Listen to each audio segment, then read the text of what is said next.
I do know a lot, sometimes more than I'd like to, about climate science and the state of our planet.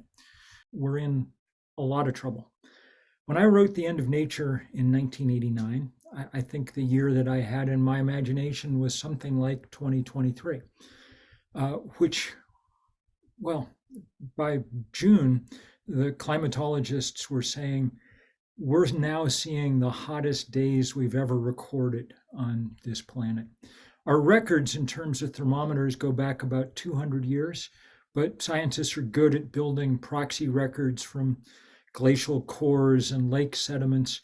They're now very confident that last year featured the hottest weather on this planet in at least 125,000 years. 125,000 years ago, human beings, the archaeologists tell us there are the very first examples of people beginning to etch symbols on bones. We're at the beginning of human culture. Nothing that would resemble a civilization that we would recognize has ever existed on a planet with a temperature as hot as the one we're now producing. And the results of that are terrifying. You all just watched in the last week the largest wildfire in the history of Texas, another one of these atmospheric rivers drenching the West Coast. These are two sides of the climate coin. Warm air holds more water vapor than cold, so you get more evaporation and hence more drought and then more fire. Once that water is evaporated up into the atmosphere, it's going to come down, so you get more deluge and flood. Where I live in Vermont, we had it was our turn to be on the end of the hose last summer.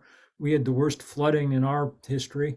My small town, dirt road town up in the mountains, got more rain than any place else in the state. We lost the house of a neighbor to a landslide. You couldn't get in and out of town for a couple of weeks.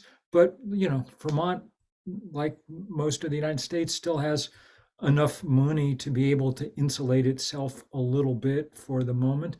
Not true in the rest of the world. A month after our flooding rains, Libya had the biggest rainstorm they've ever recorded. So much rain came down in a couple of hours that it first washed out two big dams, and then the river behind those dams tore into a city and washed 10,000 people out to sea where they drowned in an hour. That kind of thing happens regularly now around the world. It's always worth remembering that along with the existential practical questions that it raises, climate change is also the biggest moral challenge we've ever come up against.